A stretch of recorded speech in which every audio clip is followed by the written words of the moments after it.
కర్నూలు జిల్లా పత్తికొండ ప్రభుత్వ హాస్పిటల్లో ఆపరేషన్ థియేటర్ను ప్రారంభించారు ఎమ్మెల్యే కేఈ శ్యాంబాబు. మొదటిగా అగ్రహారం గ్రామానికి చెందిన గర్భిణికి సిజేరియన్ ఆపరేషన్ చేశారు డాక్టర్ కల్పన. ప్రభుత్వ హాస్పిటల్ డెవలప్మెంట్ కమిటీని ఎన్నుకున్న సభ్యులు వచ్చే ప్రమాణ స్వీకారం చేశారు. గర్భిణీలకు సిజేరియన్ ఆపరేషన్లు చేయవలసి వస్తే ఆదోని కర్నూలు హాస్పిటల్కు వెళ్లాల్సి వచ్చేది.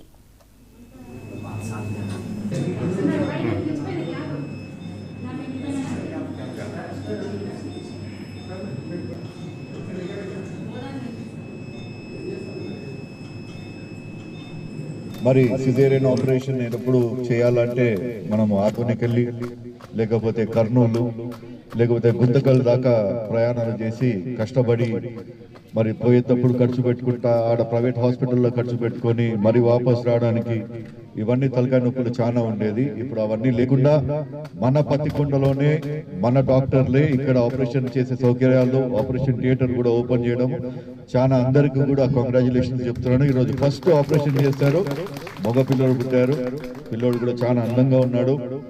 మరి ఇట్లాంటి ఎన్నో ఆపరేషన్లు జరగాల. అదే రూపంగా ఈ పత్తికొండ హాస్పిటల్కి అప్పుడు పెద్ద ఆయన కె కృష్ణమూర్తి గారు ఉన్నప్పుడు అక్కడ అవుట్ పేషెంట్ వింగ్ అప్పుడు ఓపెన్ చేయడం జరిగింది. అప్పుడే ఇది కూడా ఆపరేషన్ థియేటర్ కూడా అప్పుడే ఓపెన్ చేయడం జరిగింది. కానీ అనుకోకుండా గవర్నమెంట్ పోవడము, వైఎస్ఆర్సీపీ రావడము, మరి అభివృద్ధి అనేది ఏమి ఎక్కడ కూడా లేకుండా ఎంతసేపుకున్నా కానీ ఫ్రీగా తీసుకోండి